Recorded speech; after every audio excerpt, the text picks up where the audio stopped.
Constitucionalmente Hablando, el videopodcast del Centro de Estudios y Difusión del Derecho Constitucional, un espacio de reflexión e intercambio de ideas sobre la jurisprudencia, los derechos humanos y la consolidación de la cultura constitucional en el Ecuador.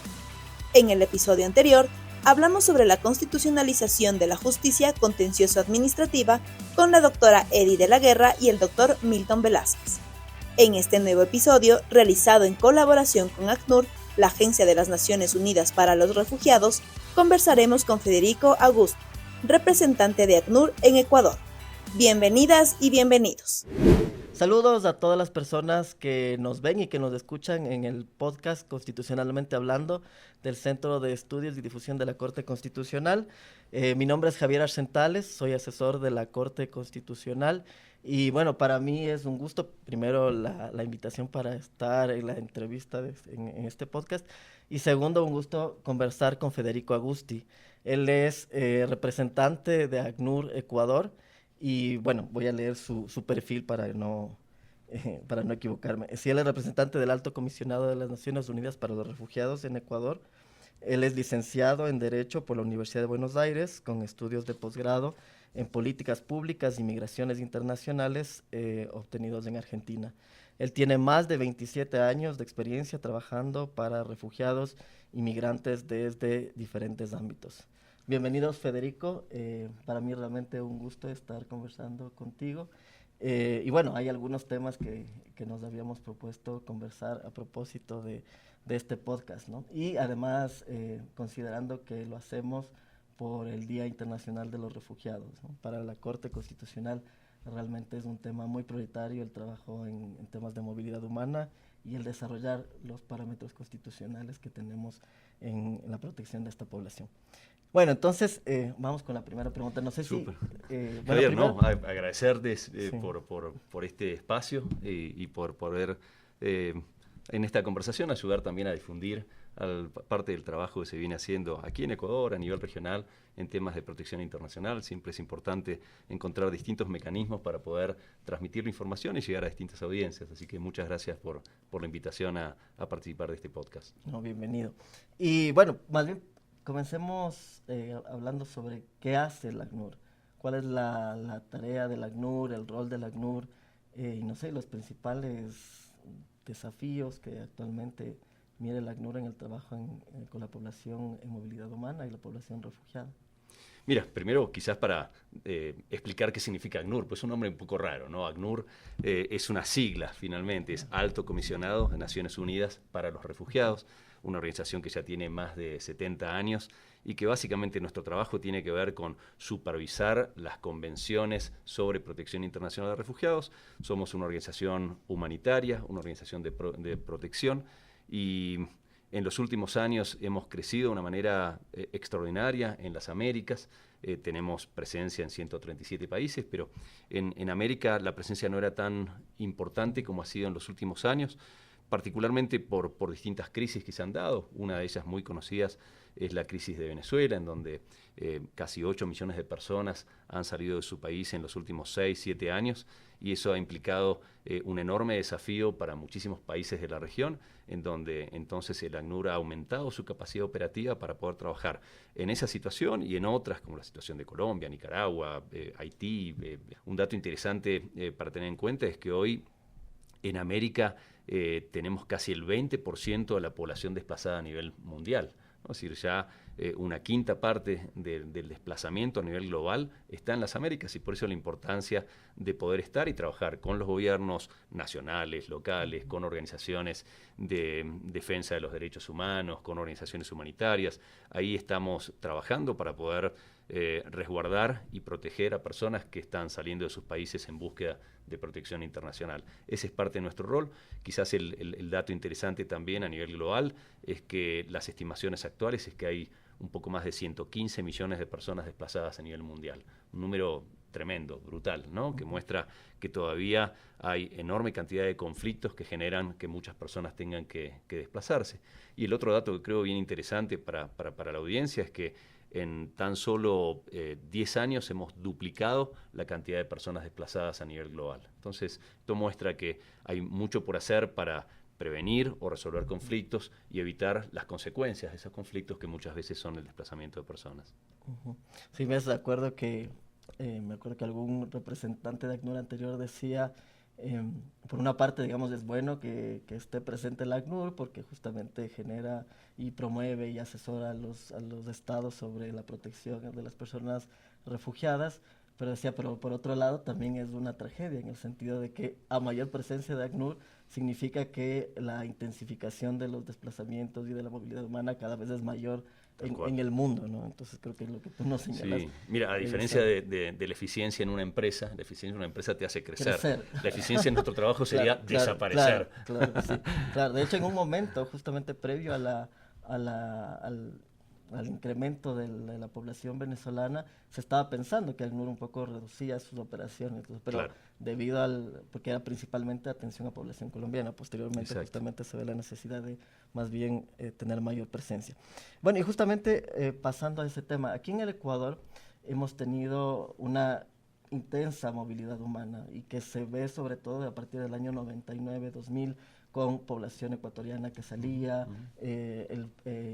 población colombiana que ingresaba como refugiada, población migrante también tanto de Perú como de Colombia, que en esos momentos luego tuvimos otros flujos migratorios. Y ha habido mucha reflexión sobre todo, y antes justamente de la Constitución y en torno a la creación y a la promulgación de la Constitución actual, sobre la distinción entre el término migrante y el término refugiado, y cuáles son los alcances de la protección que cada uno de estos términos implica. No sé si a propósito nos puedes comentar algo, ¿no? Porque si tú ves en la Constitución ecuatoriana, nosotros tenemos el término movilidad humana y de alguna manera como un término paraguas. ¿Cuál sería un poco la reflexión que desde tu trabajo y desde ACNUR nos podrían hacer? No, mira, bien importante, Javier, y creo que bien interesante también en el caso de Ecuador la definición de una ley de movilidad humana. En muchos países son leyes migratorias o tienen otra legislación. Aquí movilidad humana engloba de alguna manera distintas formas de categorizar a personas que se desplazan por distintos motivos. Finalmente, en muchos casos se hablan actualmente, y sobre todo en las Américas, de flujos mixtos también de personas en movilidad, que representan distintas como categorizaciones de personas. Por supuesto son personas que están en movilidad, pero las causas que dan lugar a ese desplazamiento diferencia los marcos normativos aplicables. Entonces, cuando hablamos de personas refugiadas, hablamos de personas que la causa por la cual se desplazan está vinculada a una persecución, a conflictos, a guerras, a situaciones de violaciones masivas de derechos humanos. Entonces, esas causas hacen que esa movilidad sea forzada y no voluntaria, a diferencia de las personas que se trasladan como un migrante, que lo que busca es mejorar su calidad de vida, mejorar sus condiciones de vida. Voy al extranjero porque puedo tener una mejor oportunidad laboral, viajo porque quiero estudiar o hacer una carrera de grado, de posgrado en el exterior, distintos motivos que en donde la decisión es voluntaria para poder salir. El refugiado no es una decisión voluntaria, sino es una decisión forzada por las situaciones. Quedarme en mi vida, quedarme en mi país de origen, implica que mi vida, mi seguridad o mi libertad se encuentre en riesgo. Entonces hay distintos marcos normativos que se aplican. En el caso de refugiados, básicamente están principalmente la Convención 1951 sobre refugiados, que, entre otras cosas, define qué es un refugiado, ¿no? Y ahí te dice que refugiado es una persona que tiene fundados temores de persecución por distintos causales, por su nacionalidad, persecución por su religión, por pertenecer a un grupo social determinado, por sus opiniones políticas, y que por esos motivos no puede o no quiere acogerse a la protección de su país, se encuentra fuera de su país. Entonces, la persecución en ese caso es lo que define a esa persona y ese desplazamiento como refugiado. Y la consecuencia de eso son obligaciones de los estados. En el caso de un migrante, el Estado tiene distintas normas que pueden regular cuáles son los mecanismos para poder ingresar, para poder permanecer, cuáles son los derechos que tienen. En el caso de un refugiado, hay una obligación de los estados de permitir el acceso al territorio. Y tiene lógica, porque finalmente en el caso de ese refugiado, el no permitir el acceso pondría su vida, su seguridad o su libertad en riesgo.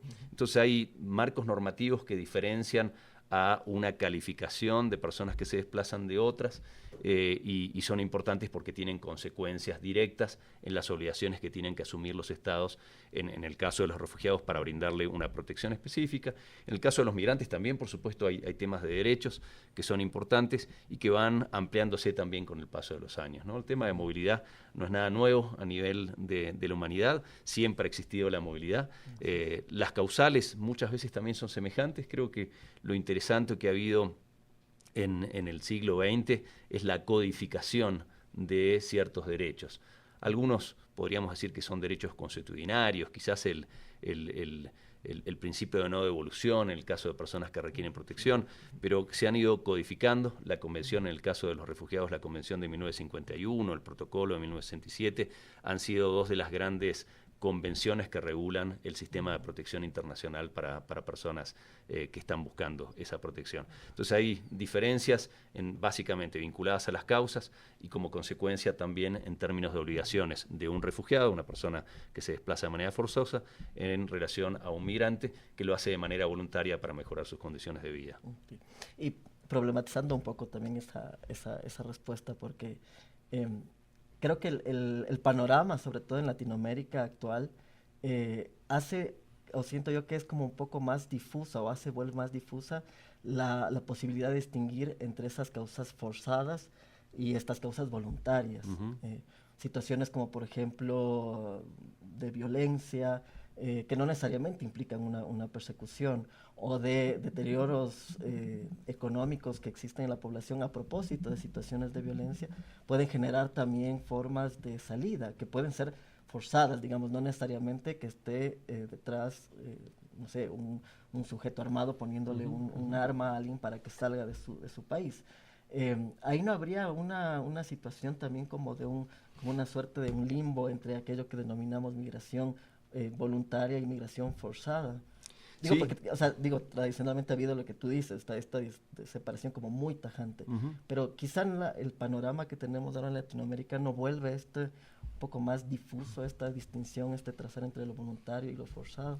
Sí, mira, quizás hay dos observaciones. Primero, lo que mencionábamos al inicio de los flujos mixtos, es desplazamientos en donde hay personas que lo hacen por cuestiones voluntarias, personas que lo hacen por cuestiones forzadas, víctimas de trata de personas, personas que están en el marco de tráfico y que se tienen que desplazar por distintas causales, incluso por cuestiones medioambientales, climáticas, ¿no? Hoy los impactos de los desastres naturales generan también desplazamiento y son situaciones que todavía estamos trabajando en la definición. Deberíamos aplicar un estatuto de protección, deberíamos aplicar normativa migratoria para esos desplazamientos. Hay distintas situaciones que generan todavía debate sobre cuáles deberían ser los marcos normativos aplicables, pero también tenemos algunas experiencias aquí en el caso de América Latina que han ampliado el marco de protección a los refugiados. Refería a la Convención de 1951, que es la convención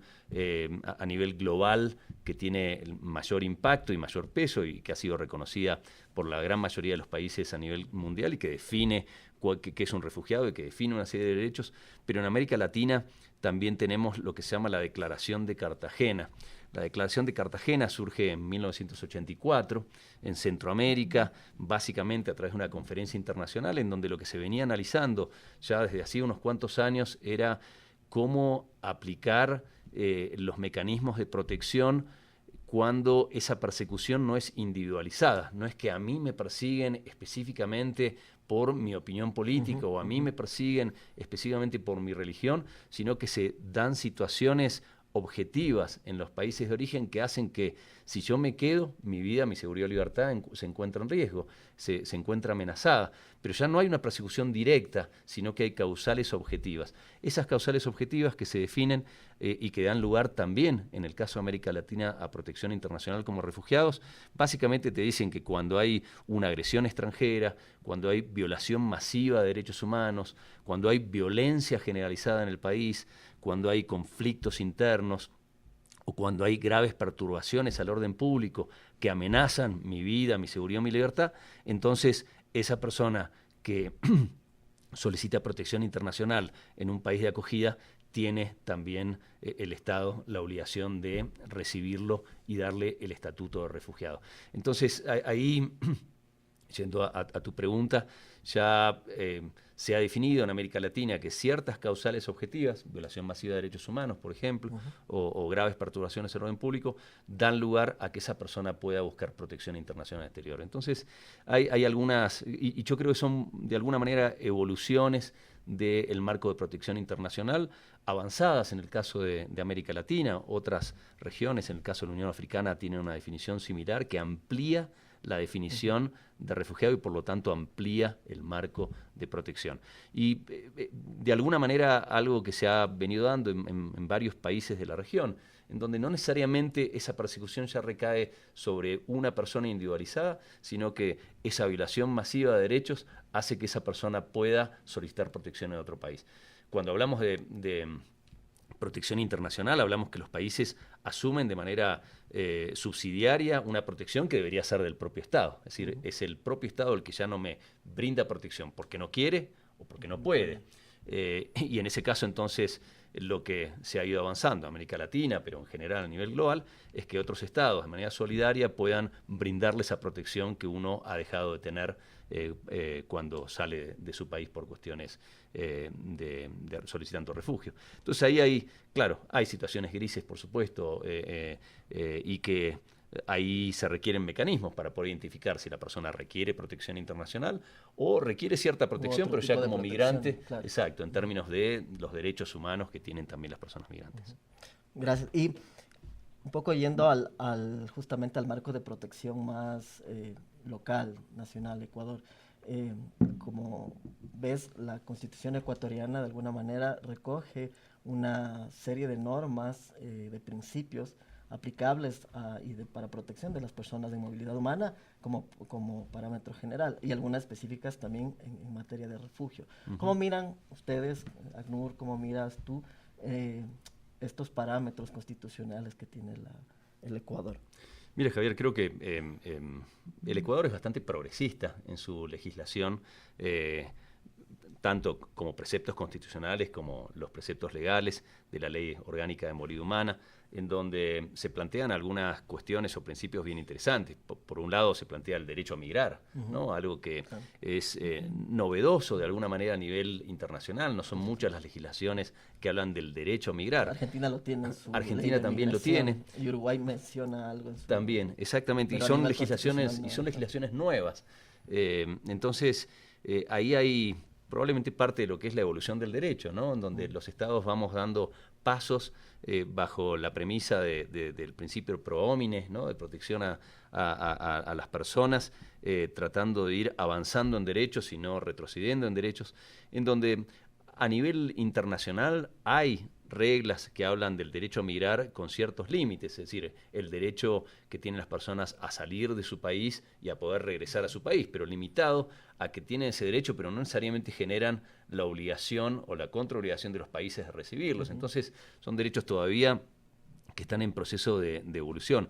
Ahí creo que Ecuador está haciendo también su aporte para un mundo que es cada vez más global, en donde la agenda incluye dentro de los principales temas el tema de la movilidad humana, el tema de la no criminalización de la migración, creo que es bien importante, que implica que una persona que finalmente tiene la intención de cruzar una frontera para mejorar sus condiciones de vida, para rehacer sus vidas, no sea tratado como un criminal. Puede ser que haya una violación a algunas normas legales o administrativas, pero no la comisión de un delito en ese sentido. Y creo que es un tema también que está generando ciertas tensiones, porque muchos países están empezando a criminalizarse a la migración. Y ahí creo que hay, de nuevo, algunas cuestiones bien importantes en la legislación, principios más vinculados a la protección, como por ejemplo el principio de no devolución, está bien receptado en la legislación, y esto es clave, ¿no? El principio de no devolución es básicamente la piedra angular del sistema de protección internacional. ¿Por qué? ¿Qué significa, digamos, el principio de devolución? Significa que una persona que accedió a nuestro territorio, que tiene necesidades de protección internacional, no pueda ser devuelto, deportado o expulsado o extraditado a su país de origen. ¿Y el por qué? Es porque efectivamente la protección que requiere es porque su vida o su seguridad o la de su familia está en riesgo. Devolverlo al país de origen implicaría que ese riesgo se pueda hacer efectivo y que esa persona pueda terminar detenida o eventualmente en peores situaciones. Entonces, principios bien importantes que están receptados en la legislación y que, bueno, se establecen incluso algunas cuestiones. En la Constitución se habla del tema de refugio y asilo. Esa era la otra pregunta. Así que, Sí. no te adelantes todavía. Porque, porque además en el tema de no devolución, no sé si lo has visto, incluso está en 2 artículos de la Constitución. Está en el 41, que expresamente está reconocido el derecho de población refugiada, y también está en el 6614. Y en el 6614 incluso está como mucho más detallado, porque en el 41 dice, se respeta el principio de no devolución. 6614 tenemos ya expresamente detallado que ninguna persona será devuelta a un país. Tal cual. Mira, y hay otros principios que ustedes tienen bien receptados y que son bien importantes, de la no discriminación. Por condición migratoria. Exacto, por nacionalidad, por condición migratoria. Creo que ahí hay temas bien importantes, el promover la integración de aquellas personas que llegan al territorio, el ir generando y aumentando el acceso a derechos de la persona extranjera y reduciendo esa brecha que hay entre un extranjero y un nacional. Tú sabes que cuando cruzas una frontera, de golpe pasas de ser nacional a extranjero por simplemente cruzar una frontera y de alguna manera lo que se busca, o desde mi perspectiva, de ir avanzándose en que los derechos no estén definidos por mi condición de nacional o extranjero, sino que son derechos como persona. Y creo que aquí hay en ese aspecto importante trabajo a nivel legal, a nivel constitucional, a nivel de sentencias. El tema de la no expulsión colectiva, también bien importante, y sobre todo en momentos donde hay desplazamientos masivos de personas, como hemos vivido en los últimos años, y donde eso puede tener un impacto en la tendencia de las políticas migratorias, por ejemplo, de poder devolver de manera colectiva a un grupo de gente sin hacer una evaluación individualizada de cada uno de los casos. Entonces creo que hay una serie de principios que están receptados a nivel constitucional y legal en el caso de Ecuador, que son importantes para el país y son importantes incluso a nivel regional, como este derecho a migrar, que son preceptos legales que están en permanente evolución, y que creo que el hecho de que algunos países empiecen a reconocerla, como tú dices, Argentina, Uruguay y varios otros países, empiezan a generar cierta legislación comparada que va a ser importante en los próximos años seguramente. Bueno, hemos hablado justamente de los contenidos de la Constitución. Refinámonos ahora un poco de la jurisprudencia de la Corte Constitucional. Básicamente la jurisprudencia de la Corte refleja situaciones en las que los principios constitucionales no han sido cumplidos, o reflejan estos desafíos por cumplir, ¿no? O situaciones en que se han vulnerado derechos. ¿Cómo verán ustedes justamente la jurisprudencia de la Corte Constitucional, particularmente desde 2019? La Corte, en el caso de Ecuador, ha sido muy prolífica. Han sacado 16 sentencias, en general en temas de movilidad humana, 4 específicas sobre tema de refugiados, protección internacional.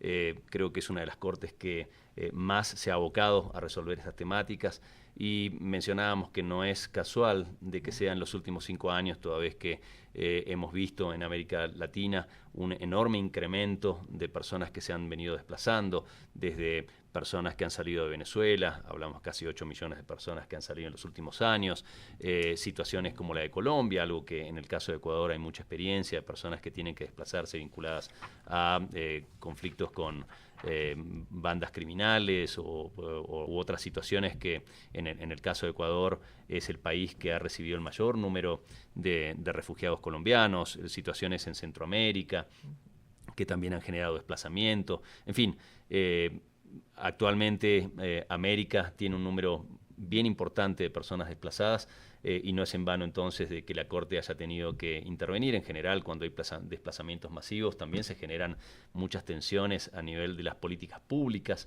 en los estados, y esas tensiones es donde la Corte puede dirimir y fijar los estándares de derecho. Por eso creo que las sentencias que ha emitido la Corte son bien importantes para fijar cuáles son los derechos, sea al debido proceso en lo que es el sistema de asilo o el proceso de determinación de la condición de refugiados, a temas de no discriminación en la atención de servicios como puede ser el acceso a la educación para menores, o incluso en cuestiones que ha resuelto la Corte vinculadas a la inscripción y el registro de nacimiento de personas ecuatorianas, pero que son hijos o hijas de personas migrantes o refugiadas o desplazadas que por distintos motivos no tenían documentación que los acrediten y que limitaban ese acceso. Generan, primero, ponen en su lugar las debidas obligaciones que tiene el Estado, y segundo, permiten y ayudan a sensibilizar a las autoridades en lo que es la aplicación del derecho. El derecho finalmente es interpretado luego por aquellos que tienen que aplicarlo, y en este caso la Corte, a través de sus sentencias, generan las debidas orientaciones de cómo debe aplicarse el derecho en cada una de las situaciones particulares que ameritan la protección. Entonces creo que en el caso de Ecuador ha sido bien importante estas sentencias. Creo que además esas sentencias tienen un impacto a nivel regional. Hoy la capacidad de acceso a la información es extraordinaria, y por supuesto las distintas cortes van analizando antecedentes que tienen o que se emiten, y jurisprudencia que se emiten de otras cortes de la región, e incluso a nivel de las cortes regionales, ¿no? La Corte Interamericana de Derechos Humanos, que fija también ciertos estándares, tiene un impacto bidireccional, ¿no? Por un lado, las cortes nacionales lo receptan, y por otro lado, las decisiones a través de las sentencias de las cortes también impactan en las decisiones que luego deben tomarse a nivel internacional o regional por ejemplo, la Corte Interamericana, incluyendo opiniones consultivas en donde se receptan parte de los principios que van surgiendo del trabajo bien intenso que hacen las distintas cortes, y en el caso de Ecuador, la Corte Constitucional, que ha tenido un trabajo bien arduo en los últimos 5 o 6 años. Me ganaste también en la siguiente pregunta, porque justamente iba a preguntar qué aspectos destacas de la jurisprudencia de la Corte, pero creo que tú los tienes muy claros, ¿no? Todos los principios que se han venido desarrollando a partir de estas sentencias. Frente a eso, ¿qué desafíos ves tú que puede tener una Corte Constitucional que ha venido desarrollando estos parámetros en el contexto actual, ¿no? Como vemos que además hay un tema de seguridad que es muy latente en el país, y que usualmente, digamos, de ciertas narrativas se suele vincular a población extranjera, población en movilidad humana, con incrementos de seguridad, ¿no? Entonces, ahí hay un desafío que también, de alguna manera, no solamente la Corte Constitucional, sino en general los operadores de justicia tienen al momento de proteger los derechos de las personas en movilidad humana. ¿Cuál podría ser ese desafío y qué recomendaciones podrían tener a partir de eso? Mira, Javier, creo que podríamos hablar probablemente de 3 principales, más también, ¿no? Pero uno, la criminalización de las personas extranjeras que se desplazan, sean migrantes, refugiados, etcétera. Ahí, cuando hay desplazamientos masivos, cuando hay problemas de inseguridad que están afectando al país, en el caso de Ecuador, pero también a la región, las políticas de seguridad toman preeminencia, y entonces otras políticas se van como adecuando, por ejemplo las políticas migratorias, en donde se generan mayores requisitos para el acceso al territorio, para el ingreso al país, y son parte, por supuesto, también de las facultades que tienen los estados, pero a veces no hay esa sensibilidad en la atención en frontera, en donde uno tiene que discriminar un caso de otro. Es decir, yo le puedo pedir un documento de viaje determinado a las personas que me ingresan a territorio, pero si esa persona está buscando protección internacional, no aplica para esa persona. Entonces, el trabajo y la formación de los funcionarios para poder identificar una situación de la otra es complejo, no es sencillo, y a veces puede haber tendencias a ser mucho más restrictivos en sus aplicaciones, y también de aquellas personas que acceden al territorio, ingresan y eventualmente pueden estar indocumentadas, y puede darse de que de esa persona que no está documentada se la asimile a una persona que está cometiendo un delito. Y son cosas bien diferentes. No estar documentado, por ejemplo, porque he tenido que salir de mi país sin el pasaporte, porque el propio Estado no me lo emite, por cuestiones de persecución, por dar un ejemplo, y que tengo que ingresar al país de todas maneras, y que me identifiquen por no haber ingresado por un puesto de control formal o por no tener una documentación adecuada o conforme a lo que requiere la norma nacional, me identifiquen con una persona que cometió un delito. Entonces ahí creo que es una de las tensiones en donde la Corte probablemente tenga que estar atenta, digamos, ante situaciones que puedan darse en ese sentido, aquí y en otros países de la región o a nivel global también. El tema de la discriminación también es un tema en donde cuando hay desplazamientos masivos, en donde por supuesto generan enormes tensiones para la sociedad que los recibe, para los gobiernos locales, para los gobiernos nacionales, porque son muchas personas que entran en muy poco espacio de tiempo, en países como los nuestros, en donde hay problemas y dificultades económicas también, en donde a veces se compiten, entre comillas, por los mismos recursos, acceso a servicios, etcétera, y que puedan generar entonces temas de discriminación por su nacionalidad, temas de discriminación por la condición migratoria, algo que legalmente no está permitido, pero que en la práctica sucede en muchas ocasiones. Entonces ahí creo que hay otro punto importante. Y probablemente el tercero es muy vinculado a la discriminación, es efectivamente el acceso a servicios, ¿no? De lo que se trata es que las personas que lleguen a nuestro país con la intención de reiniciar sus vidas puedan tener acceso a los servicios públicos en las mismas condiciones que los nacionales. Y entonces las vulneraciones que a veces no son legales, sino que son en términos prácticos, ¿no? De limitar el acceso a la educación, porque le digo que no tengo vacantes para poder registrarlos, o limitar el acceso al sistema de salud, dándole un turno para dentro de un año, o cuestiones prácticas que tienen un impacto directo en la vida de esas personas y en el acceso a servicios públicos. Creo que son algunos de los temas en donde la justicia tiene mucho que decir, y sobre todo para que no haya una dicotomía entre la legislación y la implementación de esas leyes en la práctica. Creo que ahí hay 3 puntos bien importantes en donde tanto aquí en Ecuador como en otros países de la región y a nivel global tenemos que estar atentos para evitar que eso lesione los derechos de personas que lo que están buscando es encontrar protección en nuestros países. Gracias. Y solamente para ir cerrando, bueno, hay también un comentario, ¿no? Porque lo ideal sería que primero desde la normativa y desde el acceso a servicios públicos las personas puedan acceder para que no necesariamente tengan que recurrir al sistema de justicia para poder ejercer sus derechos. Entonces ahí creo que también las garantías primarias como la legislación, la normativa, la política pública, los servicios públicos, tendrían que ser los primeros, digamos, en hacer esta reflexión en torno al principio de igualdad y no discriminación, pensando en la integración de las personas refugiadas. Y un segundo punto que me has dicho para ya ir concluyendo, ¿ves también un tema de desafío en Ecuador también como un país emisor de población, ¿no es cierto? Hemos visto cómo la población ecuatoriana es la segunda que actualmente está en los flujos migratorios que cruzan por el Darién, y también aparentemente hay un incremento de población que se está desplazando internamente por efecto de la violencia. Desde la perspectiva de la movilidad humana y sobre todo de la movilidad humana forzada, habría también un desafío para el país y como también para la protección que puede generarse desde la jurisprudencia de la Corte. Sí, sin duda, Javier. Es un tema que lo venimos observando. El crecimiento de la violencia en el país en los últimos años está generando que haya desplazamiento interno de refugiados y migrantes, pero también de ecuatorianos.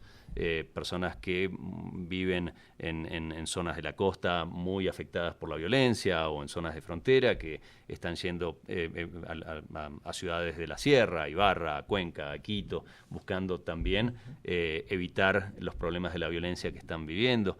Ahí estamos trabajando en conjunto y con el aval de la Cancillería, del Ministerio de la Mujer y Derechos Humanos, de la Defensoría Pública, de la Defensoría del Pueblo, en un estudio para poder caracterizar el desplazamiento y para poder tener información, datos, evidencia que nos muestre cómo está surgiendo, cómo está funcionando estos mecanismos de desplazamiento, entender si el desplazamiento, de qué lugares a qué lugares se dan, cuáles son las características, cuáles son las causales.